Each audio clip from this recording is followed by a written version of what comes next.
Hello दोस्तों, स्वागत है आप सभी का अपना चैनल अंकिता दीदी टीचिंग। तो आज हम पढ़ने वाले हैं प्रेजेंट परफेक्ट टेंस। ठीक है, आज हम लोग कौन से टेंस के बारे में पढ़ने वाले हैं? प्रेजेंट परफेक्ट टेंस के बारे में पढ़ने वाले हैं। ठीक है, तो प्रेजेंट परफेक्ट टेंस का पहचान होता है चूका हूँ, चूकी हूँ, चूके हो या चूका है। ठीक है, प्रेजेंट परफेक्ट का क्या पहचान होता है जी? चूका हूँ, चूकी हूँ, चूके हो या चूका है।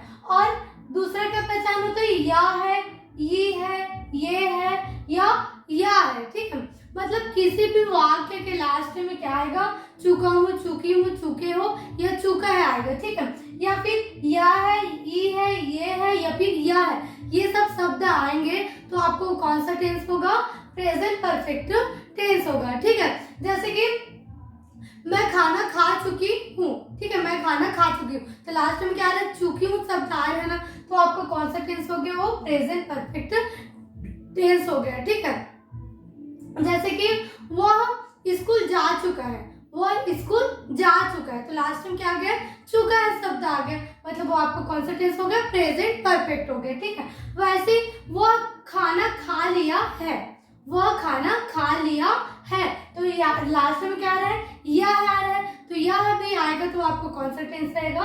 प्रेजेंट परफेक्ट टेंस रहेगा। ठीक है, वे इसे पढ़ लिए हैं, वे लोग इसे पढ़ लिए हैं, तो लास्ट में क्या आ रहा है? ये है आ रहा है, तो वो भी आपको कौन सा टेंस हो गया? प्रेजेंट परफेक्ट हो गया। ठीक है, मतलब हमेशा याद रखना चुका हूँ, चुकी हूँ आए, चाहे या है, ये है, आपको कौन सा टेंस रहेगा? प्रेजेंट परफेक्ट रहेगा। ठीक है, और इसका पहला सेंटेंस क्या बनता है? अफर्मेटिव सेंटेंस बनता है। ठीक है, प्रेजेंट परफेक्ट टेंस का पहला सेंटेंस बनता है अफर्मेटिव सेंटेंस। अफर्मेटिव सेंटेंस का हिंदी में मतलब क्या होता है? सकारात्मक वाक्य होता है। ठीक है, सकारात्मक वाक्य मतलब क्या होता है? ऐसा वाक्य जिसमें क्या और नहीं शब्द नहीं आता, वो आपको कौन सा वाक्य होता है? सकारात्मक वाक्य होता है। ठीक है, जैसे कि मैं खाना खा चुकी हूँ। ठीक है, क्या बोल रही हूँ मैं खाना खा चुकी हूँ, तो कहीं भी नहीं शब्द आया है क्या? नहीं आया है। कहीं भी क्या शब्द आया क्या? सीधा सीधा हाँ में जवाब दे रहे हैं कि मैं खाना खा चुकी हूँ, तो आपका कौन सा वाक्य हो गया? वो सकारात्मक वाक्य। मतलब हमेशा याद रखना, ऐसा वाक्य जिसमें क्या और नहीं शब्द नहीं आता, वो आपका कौन सा वाक्य होता है? सकारात्मक वाक्य होता है। ठीक है, तो प्रेजेंट परफेक्ट का अफर्मेटिव सेंटेंस का सूत्र होता है, सबसे पहले क्या आता है? सब्जेक्ट आता है। ठीक है, क्या आता है जी? सब्जेक्ट। सब्जेक्ट के बाद क्या आएगा? हेल्पिंग वर्ब आएगा। हेल्पिंग वर्ब के बाद कौन सा वर्ब आएगा? वर्ब का थर्ड फॉर्म आएगा। हमेशा याद रखना, जो प्रेजेंट परफेक्ट टेंस है उसमें वर्ब का कौन सा फॉर्म लगता है? थर्ड फॉर्म लगता है। फिर क्या लगता है? ऑब्जेक्ट लगता है। ऑब्जेक्ट हमारा कुछ भी हो सकता है, ऐसा चीज जो हमको काम करने में मदद करता है, वो क्या होता है? हमारा ऑब्जेक्ट होता है। ठीक है, तो अब हम लोग इस जो फॉर्मूला है उसको और डिटेल में समझते हैं। ठीक है, तो देखो, तो सबसे पहले हमारे सूत्र में क्या आता है? सब्जेक्ट आता है। ठीक है, तो सब्जेक्ट में क्या आता है? सबसे पहले आई।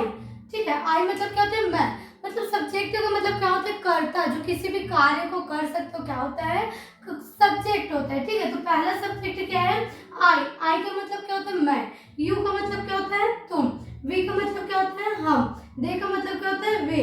ही का मतलब होता है वह। इसको किसके लिए करते हैं? ही का लड़का के लिए करते हैं। ठीक है, और सी का मतलब क्या होता है? वह ही होता है, लेकिन इसको किसके लिए करेंगे? लड़की के लिए करेंगे। ठीक है, और इट का मतलब क्या होता है? या होता है। ठीक है, क्या होता है जी? या। इसका यूज एक तो निर्जीव वस्तु के लिए होता है, दूसरा ऐसा चीज के लिए इट का यूज करते हैं जो क्या हो, जिसका हमको जेंडर पता ना हो, ये लड़का है, ये लड़की है। ठीक है, मतलब स्त्रीलिंग है या पुल्लिंग है, ये हमको नहीं पता है, तब भी हम क्या यूज कर सकते हैं? इट का यूज कर सकते हैं। ठीक है, और अधिकतर तो हम निर्जीव वस्तु के लिए ही किसका यूज करते हैं? इट का। तो इट भी क्या हमारा सब्जेक्ट है। ठीक है, फिर क्या आता है? नेम। नेम मीन्स क्या होता है? नाम। दुनिया में जितने भी नाम है वो सब क्या है? सब्जेक्ट है। ठीक है, तो हमारा सब्जेक्ट केवल दुनिया में कितने होते हैं? 8 ही होते हैं। I, you, we, they, he, she, it, name. ठीक है, अब दूसरा है हेल्पिंग वर्ब। ठीक है, क्या आता है जी? Helping verb. हेल्पिंग वर्ब क्या होता है? जो हमको टेंस को पहचान करने में मदद करता है, वो क्या होता है? हेल्पिंग वर्ब होता है। ठीक है, जैसे कि हिंदी में तो चुका हूँ, चुकी हूँ, या है, ये देख के आप पहचान दोगे कि प्रेजेंट परफेक्ट टेंस है करके, है। लेकिन इंग्लिश में कैसे पहचानोगे कि प्रेजेंट परफेक्ट है करके? तो अगर आपको हैव और हैज दिख जाए तो आप समझ जाना कौन सा टेंस है आपका प्रेजेंट परफेक्ट टेंस है करके, ठीक है। तो देखो अब सब हेल्पिंग वर्ब भी है, वो भी दो लगता है, तो किसके साथ हैव लगता है और किसके साथ हैज लगता है, ये भी हमको पता होना चाहिए, ठीक है। तो हमेशा याद रखना जो आई यू वी दे इनके साथ कौन सा हेल्पिंग वर्ब लगता है, हैव लगता है, और ही सी इट नेम के साथ कौन सा हेल्पिंग वर्ब लगता है, हैज लगता है, ठीक है। फिर उसके बाद आता है वर्ब। वर्ब मीन्स क्या होता है, क्रिया। किसी भी कार्य को क्या बोलते हैं हम लोग, वर्ब बोलते हैं, ठीक है। जैसे कि सोना, उठना, खाना पीना, नहाना धोना, लिखना पढ़ना, ये सब क्या हमारे क्रिया है, और क्रिया को ही इंग्लिश में क्या बोलते हैं, वर्ब बोलते हैं, ठीक है। तो वर्ब का 6 रूप होता है, ठीक है। कितना रूप होता है जी, 6 रूप। लेकिन जो प्रेजेंट परफेक्ट टेंस है उसमें वर्ब का कौन सा रूप लगता है, तीसरा रूप लगता है, ठीक है। हमेशा याद रखना वर्ब का तीसरा रूप किस में लगता है, प्रेजेंट परफेक्ट टेंस में लगता है ना। मतलब परफेक्ट टेंस में लगता है, चाहे पास्ट प्रेजेंट टेंस हो, पास्ट टेंस हो, फ्यूचर टेंस हो, सभी परफेक्ट में क्या लगता है, वर्ब का थर्ड फॉर्म लगता है। तो वर्ब का थर्ड फॉर्म मतलब किसी भी वर्ब के लास्ट में आपको क्या लगा देना है, ईडी लगा देना है। क्या लगा देना है जी, ईडी। हमेशा याद रखना अगर किसी भी वर्ब के लास्ट में आपको ईडी देखे तो आपको कौन सा फॉर्म रहता है, वर्ब का थर्ड फॉर्म रहता है, ठीक है। प्लस क्या होता है, ऑब्जेक्ट। ऑब्जेक्ट क्या होता है हमारा, कुछ भी हो सकता है जो किसी भी कार्य को करने में ऐसा चीज हमको मदद करता है, वो क्या होता है, वर्ब का थर्ड फॉर्म होता है। जैसे सॉरी ऑब्जेक्ट होता है, ठीक है। जैसे कि मैं लिख रही हूँ, ठीक है, मैं तो लिख रही हूँ, लेकिन कभी भी मैं पेन के बिना लिख पाऊंगी क्या, नहीं लिख पाऊंगी। तो मेरे को लिखने का जो कार्य है उसमें कौन मदद कर रहा है, पेन मदद कर रहा है। तो पेन मेरा क्या हो गया, ऑब्जेक्ट हो गया, ठीक है। तो आए इस सूत्र समझ में। अब इससे क्या करेंगे हम लोग, सेंटेंस बनाएंगे, ठीक है। अब पहला सेंटेंस देखो, मैं नहा चुकी हूँ, ठीक है। क्या बोल रहे हैं, मैं नहा चुकी हूँ।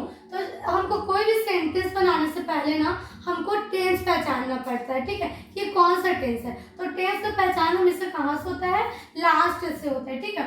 वाक्य के लास्ट में हम क्या कर सकते हैं, टेंस का पहचान कर सकते हैं, ठीक है। तो लास्ट में क्या आ गया, चुकी हूँ आ रहा है, ठीक है। चुकी हूँ आ रहा है मतलब समझ जाना वो कौन सा टेंस है, प्रेजेंट परफेक्ट टेंस है, ठीक है।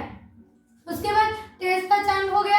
अब उसके बाद हमको सेंटेंस पहचानना पड़ेगा, ठीक है, कि कौन सा सेंटेंस है, क्या अफर्मेटिव है, नेगेटिव है, या इंट्रोगेटिव है, या इंट्रोनेगेटिव है। तो देखो इसमें कहीं भी नहीं शब्द तो नहीं आया, तो नेगेटिव भी नहीं है, और क्या शब्द भी नहीं है, मतलब इंट्रोगेटिव भी नहीं है। तो ऐसा वाक्य जिसमें क्या और नहीं शब्द नहीं आता, वो आपको कौन सा सेंटेंस होता है, अफर्मेटिव सेंटेंस होता है। तो अफर्मेटिव का सूत्र क्या होता है, सबसे पहले सब्जेक्ट आता है। तो सब्जेक्ट कौन है, मैं को क्या बोलते हैं जी, इंग्लिश में आई बोलते हैं, ठीक है। क्या बोलते हैं, आई। आई के साथ कौन सा हेल्पिंग वर्ब लगता है, हैव लगता है, ठीक है। क्या वो लगता है जी, आई है, सॉरी हैव लगता है। तो क्या हो गया, आई हैव। फिर क्या लगता है, वर्ब लगता है ना। वर्ब मतलब क्रिया। तो क्रिया कौन है, नहाना है। तो नहाना क्या बोलते हैं, इंग्लिश में बात बोलते हैं, ठीक है। क्या बोलते हैं जी, बात बोलते हैं। तो बात का थर्ड फॉर्म बनाना पड़ेगा, है ना। तो लास्ट में क्या लिखना पड़ेगा, ईडी। आई हैव बाथेड मतलब मैं नहा चुकी हूँ, ठीक। आया समझ में। अब दूसरा क्वेश्चन देखो, वह खाना खा लिया है, ठीक है। क्या बोल रहे हैं, वह खाना खा लिया है। तो लास्ट में क्या है, यह है, ठीक है। क्या है जी, यह है। तो यह भी आता है तो क्या होता है, प्रेजेंट परफेक्ट टेंस होता है, ठीक है। तो ये क्या हो गया, प्रेजेंट परफेक्ट टेंस। उसके बाद सेंटेंस पहचानना, तो सीधा सीधा बोल रहे हैं कि वह खाना खा लिया है, पॉजिटिव है आपका क्वेश्चन। तो आपका ये कौन सा सेंटेंस है, अफर्मेटिव सेंटेंस है, ठीक है। तो अफर्मेटिव में सबसे पहले सब्जेक्ट आता है, तो क्या है, वह। तो वह लड़का भी हो सकता है, लड़की भी हो सकती है ना। तो वह है। तो लास्ट में कैसे जानेंगे कि लड़का है कि लड़की, तो लास्ट में क्या है, यह है, मतलब जरूर क्या होगा, लड़का होगा। तो लड़का के लिए वह के लिए क्या यूज करते हैं, ही यूज करते हैं। तो यहाँ पर क्या आ गए, ही के साथ वो कौन सा हेल्पिंग वर्ब लगता है, हैज लगता है। क्या आ गया, ही हैज। फिर क्या आता है, वर्ब का थर्ड फॉर्म। तो वर्ब कौन है, क्रिया कौन है यहाँ जी, खाना, ठीक है। खाने की जो क्रिया है वो है आपका वर्ब, है ना। तो खाने की क्रिया क्या बोलते हैं, ईट बोलते हैं। क्या बोलते हैं जी, ईट। तो ईट का थर्ड फॉर्म क्या होता है, ईटेड होता है। ईटेड नहीं करना है, ठीक है। इसको ईडी लगाना है, मतलब ईटेड नहीं होगा, वो क्या होता है, ईटेड। इन लोग अपवाद जैसे कि लोग वर्ब के नियम से नहीं बनते, ठीक है। इन लोग का अलग ही रहता है, इनको याद रखना पड़ता है। तो ईट का सेकंड फॉर्म क्या होता है, एट, और थर्ड फॉर्म क्या होता है, ईटेड, और फोर्थ फॉर्म क्या होता है, ईटिंग, और फिफ्थ फॉर्म होता है इट्स, और सिक्स्थ फॉर्म होता है टू ईट, ठीक है। तो यहाँ वर्ब का कौन सा फॉर्म लगेगा, थर्ड। तो ईट का थर्ड फॉर्म क्या होता है, ईटेन होता है, ठीक है। तो क्या आ गया यहाँ, ईटेन आ गया, ठीक है। ही हैज ईटेन, और किसको खा लिया है जी, खाना को खा लिया है ना, तो खाना को क्या बोलते हैं, फूड बोलते हैं। तो फूड क्या हो गया हमारा, ऑब्जेक्ट हो गया, ठीक है। तो ही हैज ईटेन फूड, वो खाना खा लिया है, ठीक है। आया समझ में। तो आज हमारा जो प्रेजेंट परफेक्ट है उसका अफर्मेटिव सेंटेंस यही कंप्लीट होता है, ठीक है। अब नेक्स्ट वीडियो हम नेगेटिव सेंटेंस का बनाएंगे, और क्योंकि अगर हम सभी वीडियोस को एक साथ सभी सेंटेंस को एक साथ बनाते हैं तो वीडियो क्या हो जाएगा, बहुत ज्यादा लंबा हो जाएगा। इससे अच्छा हम क्या करते हैं, सभी सेंटेंस को अलग अलग वीडियो करके पढ़ेंगे, ठीक है। और मैंने जितने भी टेंस पढ़ाया है उसको प्लेलिस्ट भी बना दिया है टेंस वर्ल्ड के नाम से, तो आप सभी टेंस से रिलेटेड वीडियो को देख सकते हो, ठीक है। अगर वीडियो पसंद आए तो वीडियो को लाइक कीजिएगा और चैनल को सब्सक्राइब कीजिएगा, ठीक है। Thank you.